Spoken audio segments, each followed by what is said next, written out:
Akhirnya episode 71 sudah rilis. Apa yang terjadi setelah Marley memutuskan untuk menyerang Paradis? Sebelum masuk pembahasan, bantu kami dengan klik subscribe dan like-nya ya. Oke, jadi mari kita mulai saja pembahasannya. Attack on Titan episode 71 ini berjudul Michibiku Mono, yang artinya panduan atau petunjuk.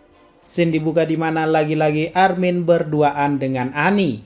Kali ini Armin ingin menyentuhnya, tapi kemudian diteriakin oleh Hitch, pasukan polisi militer yang seangkatan dengan Annie. Armin yang ketahuan seperti ketangkap basah, malah malu-malu kucing, dengan mengelak bahwa Armin melakukannya demi informasi. Hitch yang tahu kalau Armin juga cowok, jadi ia wajarkan saja. Dan di sini Armin memohon kepada Hitch untuk tidak melarangnya ke sini lagi. Dilanjutkan, Hitch sadar bahwa Armin sedang bucin dengan Annie, dan Armin seperti tidak tahu keadaan dunia yang sedang kacau seperti ini. Ia malah berduaan sama Annie, dan Armin hanya menjawab singkat saja. Dari koran yang ia baca diketahui bahwa pihak militer saat ini sedang berfokus pada kekuasaan, dan menyebabkan Eren Yeager ditahan, yang membuat kecurigaan di masyarakat semakin meningkat. Dibuktikannya bahwa sebagian masyarakat berdemo di depan gedung militer untuk membebaskan Eren Yeager, karena Erenlah yang telah membentuk kekaisaran Eldia baru, dan hanya Erenlah yang bisa membalaskan kematian orang-orang yang telah dimakan oleh Titan kepada dunia. Lalu Mikasa datang bertemu dengan Armin. Di sini Mikasa berhasil masuk ke gedung mungkin lewat pintu belakang, karena pintu depan lagi demo. Di sini mereka berdua akan menemui Komandan Sackley. Tapi sebelum mereka bertemu, mereka malah melihat 3 prajurit pasukan pengintai yang baru saja keluar. Berpindah ke scene Pixis bersama dengan Yelena. Di sini akhirnya Yelena mengakui bahwa ia telah melakukan kontak dengan Eren sebelumnya. Dan itulah alasan kenapa pasukan relawan sedang ditahan. Menurutnya pihak militer yang ada di Paradis lambat mengambil keputusan karena bahaya dunia luar semakin mendekat. Maka dari itu Eren menyadarinya dan bertemu dengan Yelena.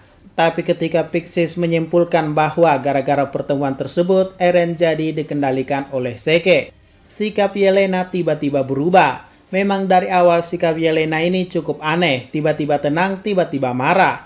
Ia menjelaskan bahwa tak ada maksud sampai sejauh itu. Ia hanya ingin bertemu dengan Eren Yeager karena rasa penasarannya. Ia menganggap bahwa Eren yang telah memiliki kekuatan Founding Titan bisa menghancurkan Marley dengan sekejap, yang pada akhirnya melebihi harapannya karena berhasil membalas perbuatan Marley pada orang-orang yang pernah Marley tindas. Ia percaya bahwa Eren dan Seke akan membawa perubahan besar pada dunia ini, dan dia hanya ingin melihatnya lebih dekat. Dan akhirnya Anka, asisten Pixis, akan mencatat semua pembicaraan Eren dengan Yelena untuk mengorek informasi. Dengan kejeniusan Pixis, ia berkata, campurkanlah kebenaran dalam kebohonganmu. Di tempat lain, Hanji bersama Onyakopon dan ditemani oleh 1 orang prajurit. Di sini Onyakopon kecewa bahwa dirinya bersama pasukan relawan sudah mengabdikan dirinya kepada Eldia Paradis, tapi pada akhirnya malah ditahan. Dan ketika Hanji memberitahunya bahwa Yelena bertemu dengan Eren, Onyakopon kaget bahwa ia tidak mengetahuinya. Mungkin dari sini ia tahu alasan pasukan sukarelawan ditahan. Kemudian Onyakopon pun memberikan informasi tentang Yelena, bahwa Yelena merupakan seorang gadis yang mendirikan organisasi pasukan sukarelawan ini. Dan selama itu setiap ada orang yang mencurigai organisasi ini, baik teman maupun orang Marley akan langsung didor oleh Yelena. Dan anggota lainnya percaya itu demi kampung halaman mereka yang ditindas oleh Marley. Dari cerita ini Hanji merasa aneh, bahwa di luar sana Yelena seperti tak menghargai kehidupan. Tapi di Paradis dia mati-matian mengedepankan hak kehidupan orang Paradis. Berlanjut, Mikasa dan Armin sudah berada di dalam kantor Sackley. Sackley sadar bahwa komandan mereka yaitu Hanji masih suka berkeliaran. Dan Armin membenarkan hal itu karena Hanji sedang ingin memastikan sesuatu. Nah di sini to the point, Sackley tidak mengizinkan Mikasa dan Armin bertemu dengan Eren. Karena alasan bahwa selama 10 bulan Eren sudah merahasiakan pertemuannya dengan Yelena dan juga melakukan penyerangan di Marley secara sepihak. Pihak militer juga menginterogasi Eren bahwa mereka tidak tahu apa saja yang dilakukan Eren selama ini. Mungkin saja membahayakan.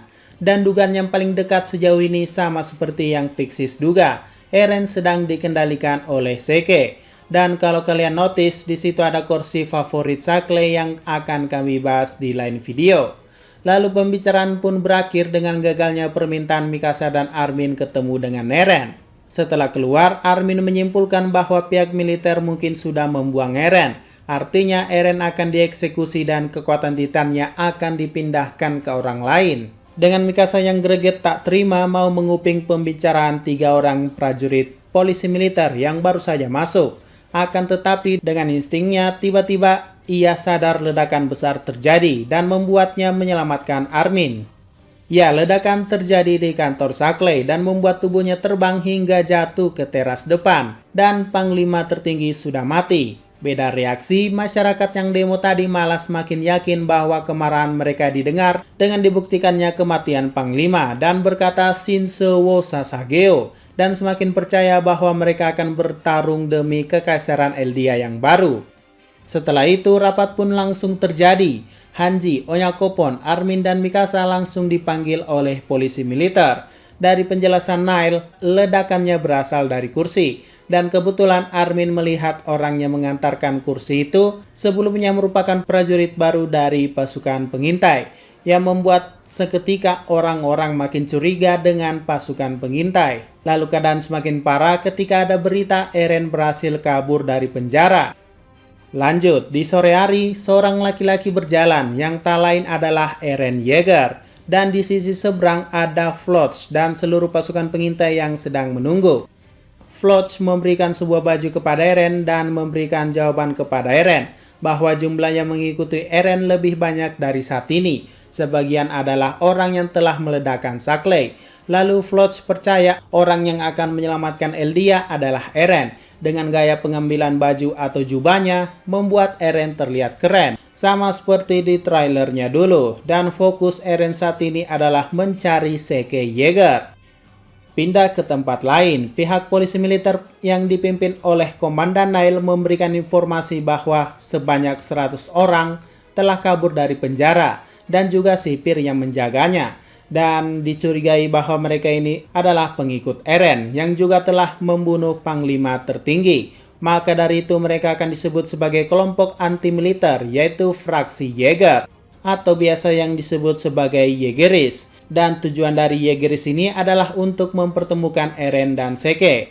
Hanji sadar kejadian ini disebabkan karena pihak militer tidak memberitahu bahwa mereka akan mengorbankan Eren. Tapi perdebatan berlanjut bahwa menurut Nile, rata-rata yang mengikuti Eren adalah anggota pasukan pengintai, sehingga menuntut Hanji untuk bertanggung jawab. Dengan adu bacot tersebut, Pixis datang untuk melerai dan memerintahkan Hanji untuk mengecek lokasi Seke dan pihak polisi militer untuk mengecek lokasi Historia.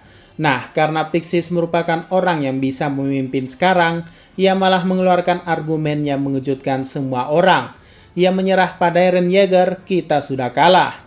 Tapi bohong, maksudnya tidak ada waktu untuk mencari pengkhianat di dalam tubuh militer. Ia menyarankan bahwa ia akan bernegosiasi dengan Yeageris dan membahas soal guncangan tanah atau rambling demi masa depan Eldia.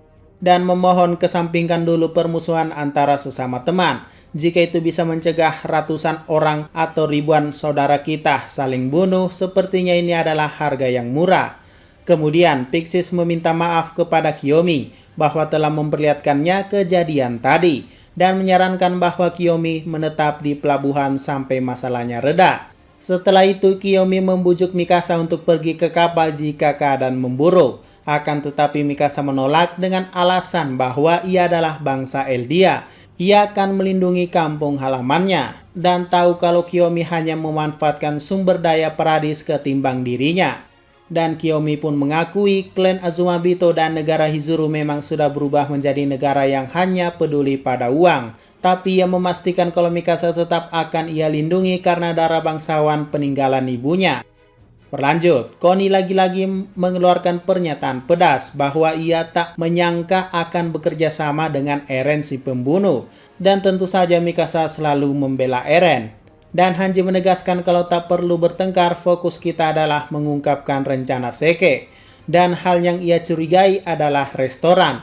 karena pihak sukarelawan terlihat melindungi tempat ini. Dan ternyata di sana ada Gabi Falco dan keluarga Sasha yang masuk. Sepertinya mereka akan segera menyantap makanan yang lezat. Hanji dan yang lainnya pun bergegas ke restoran untuk mencari petunjuk. Dan di balik itu di antara para warga ada seseorang yang menyamar. Dan itu adalah Pig Finger. Ya, mereka sudah berada di Paradis. Dan selesai. Oke, jadi bagaimana? Apakah Pig dan yang lainnya akan segera melakukan serangan balasan? Apakah Seke akhirnya bertemu dengan Eren? Kita nantikan saja untuk episode selanjutnya. Oke, mungkin itu saja pembahasan pada episode 71 ini. Jika ada pertanyaan dan masukan, silakan komentar saja di bawah ya. Sekian dari pembahasan kali ini. Jangan lupa like, share, dan komentarnya ya.